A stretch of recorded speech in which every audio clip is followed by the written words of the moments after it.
वापस पवित्र धाम घर जाना है, इसलिए सारे कर्म बंधन को समाप्त करने की, कोई भी हिसाब किताब व कर्जा है तो उसे उतार कर हल्का बन वारिस बनने की, कर्म योगीपन कर्म करने की, 8 घंटे स्व के पुरुषार्थ में देने की, सभी से ममत्व जरूर मिटाने की, सर्व बंधनों से मुक्त करने वाले सदैव मुक्त निराकार परमपिता परमात्मा की हम आत्माओं के लिए आज की मुरली से शिक्षा। मन बुद्धि से समर्पित होना है, इसलिए प्रवृत्ति अर्थात घर में परिवार संग रहते हुए भी समर्पित हो ईश्वरीय सेवा की धुन में रहकर सच्चे दिल से सेवा पर तत्पर रहकर बाप दादा के दिल तख्त पर रहने के हक का वरदान प्राप्त कर सकते हैं। कोई भी गॉडली स्टूडेंट बन सकता है, कोई भी गॉडली सर्विस कर सकता है। हर आत्मा को परमात्मा ये हक देते हैं, इसलिए गृहस्थ में परिवार संग रहती हुई आत्माएं जो विकारों की वृत्ति से परे रहते हुए समर्पित होकर ईश्वरीय सेवा पर रहती हैं, उनके लिए प्रभु कहते हैं कि उनका ये सहयोग सेवा के वृक्ष के लिए पानी बन उसे फलीभूत करता है, अर्थात सफल करता है। ऐसे जो सेवा की धुन में सदा रहते हैं, गृहस्थ व्यवहार में रहते हुए भी समर्पित हो चलते हैं, ऐसे बच्चे बाप दादा के दिल तख्त नशीन बनते हैं। व्यर्थ, नकारात्मक, दिल शिकस्त, अशुभ अशुद्ध, अहम वहम अनुमान के संकल्पों का वायुमंडल चारों तरफ है, और जब हम सत्य मार्ग पर चलते हैं तो समर्थ परमात्मा हम आत्माओं को सिर्फ शुद्ध शुभ सकारात्मक कल्याणकारी समर्थ संकल्प करने की समझ देते हैं। परंतु मायावी वायुमंडल में मायावी परीक्षाएं होती हैं, इसलिए श्रीमत के विपरीत व्यर्थ संकल्प बुद्धि में आते हैं और परीक्षा के रूप में आते ही रहेंगे कि समझ देकर पहले से ही युक्ति बताते हैं कि कम से कम समय में ऐसे व्यर्थ संकल्प को आते ही ब्रेक लगा दो और समर्थ की तरफ मोड़ दो। बुद्धि की शक्ति व्यर्थ जाने से बच जाएगी, क्योंकि व्यर्थ संकल्प विस्तार का रूप ले लेते हैं जिसका कोई भी समाधान नहीं है, और बुद्धि की शक्ति ज़्यादा यूज़ होकर व्यर्थ में ही चली जाती है। व्यर्थ और समर्थ के बीच अंतर को समझकर समर्थ परमात्मा समझ देते हैं कि कम से कम समय में संकल्पों को ब्रेक लगाने और मोड़ने की युक्ति को सीख लो, अर्थात व्यर्थ को समर्थ में और नेगेटिव को पॉजिटिव में, अशुभ अशुद्ध को शुभ शुद्ध में तुरंत बदल दो तो बुद्धि और शक्तिशाली हो जाएगी। हम आत्माओं को विस्मृत होने की आदत है, इसलिए रोज समझाने मिलते हुए भी हम इस बात से विस्मृत हो जाते हैं कि घर वापस जाना है, उससे पहले पावन बनना है, तैयारी करनी है। जिन्हें अपना समझ कर बैठे हैं वो छोड़ने के लिए तैयार होना है, और जो अपनी ओरिजिनल पहचान और निजी गुण और विशेषताएं हैं उसे धारण करना है। सतोगुणी सत्युगी संस्कार बनाने हैं, अज्ञानता में किए हुए पाप कर्म एक्यूरेट याद से भस्म करने हैं, बनाए हुए सारे हिसाब किताब चुकता करने हैं। बहुत कुछ करना है वापस घर जाने के लिए और नई दुनिया में आने के लिए, लेकिन जितनी गंभीरता से सब कुछ करना चाहिए, जब हम सब नहीं करते हैं तो कभी भी विस्मृत नहीं होने वाले सदा जागते ज्योत परमात्मा हम आत्मा को समय की समीपता देख जागृत करते रहते हैं। साकार से अव्यक्त पाठ के रिवाइज कोर्स की समाप्ति होकर अब अंतिम रियलाइजेशन का पाठ चल रहा है, इसलिए पुनः परमात्मा याद दिला रहे हैं कि कालों का काल हम आत्माओं को वापस घर ले जाने के लिए आए हैं और लेकर ही जाएंगे, चाहे कोई जाना चाहे या नहीं चाहे। इसलिए सजाओं से खुद को बचाना है तो समझते रहें कि याद से अपने पास्ट के पाप कर्मों का बोझा खत्म करो, और देह भी साथ नहीं जानी है, इसलिए देह से मोह भी निकाल दो, नहीं तो साथ नहीं जा सकेंगे। विनाश का सेक सहन करना पड़ेगा, धर्मराजपुरी में अटकना पड़ेगा।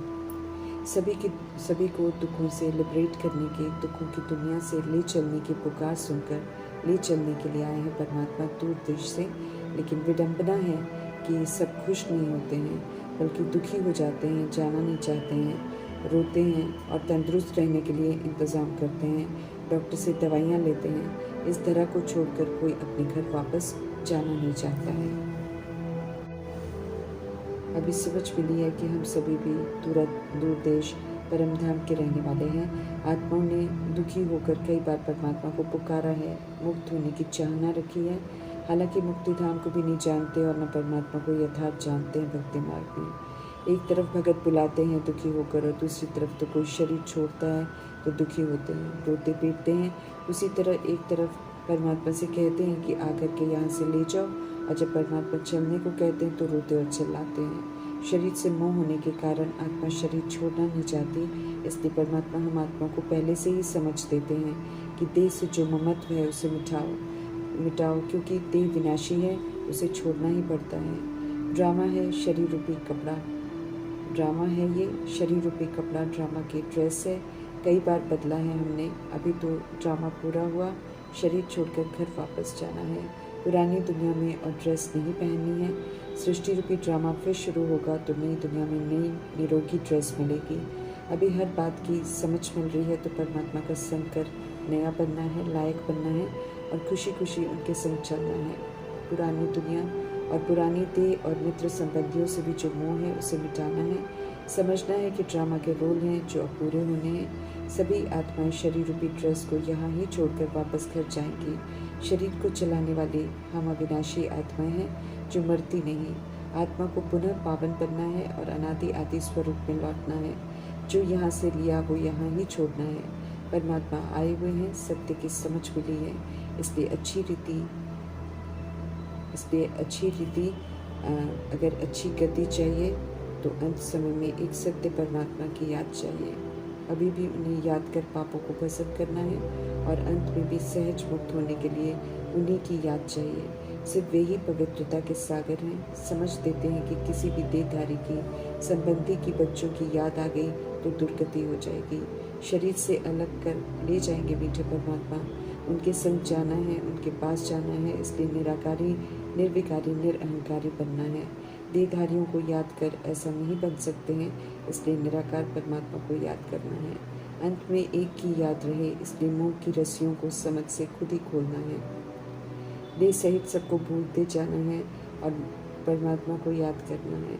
ये प्रभु का फरमान है, तभी पवित्र बनेंगे। बिना पवित्र बने पवित्रता के सागर परमात्मा संग जा नहीं सकते हैं और परमात्मा हम आत्माओं को फिर ले जा नहीं सकते हैं। पाप कर्मों का बोझ भी बहुत है जो एक्यूरेट योग से युक्त करना है। देह भान में किए हुए योग से पाप कर्म भस्म नहीं होते, ये भी स्पष्ट करते हैं परमात्मा। खुशी से कोई चले या नाराज होकर जाना सभी को है।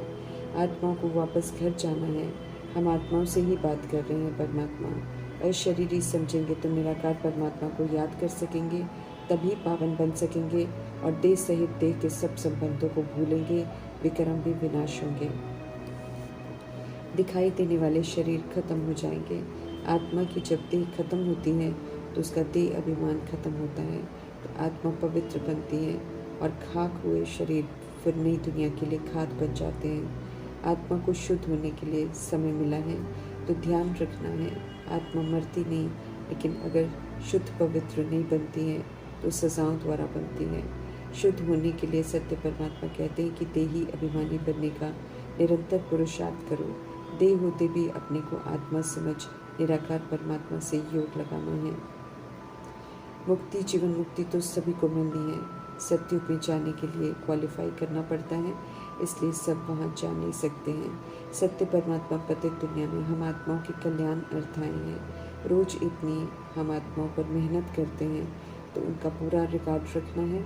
खुशी खुशी पुरुषार्थ कर सच्ची कमाई कर खुशी खुशी उनके साथ चलने की तैयारी करनी है। दुख धाम को स्व इच्छा से छोड़कर सुख धाम चलने को तैयार होना है।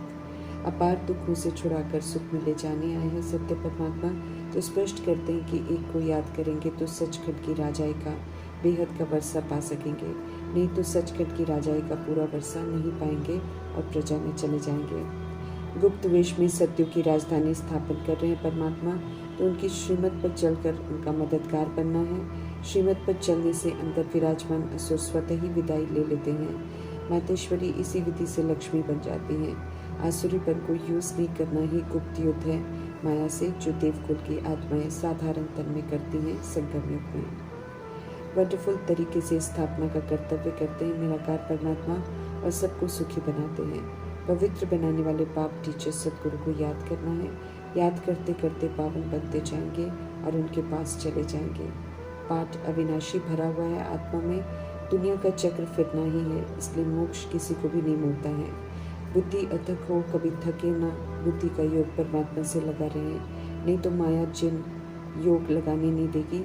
अच्छे अच्छों को भी माया अपना बना चुकी है। पहले अपने को आत्मा समझ शरीर का भान को छोड़ शरीर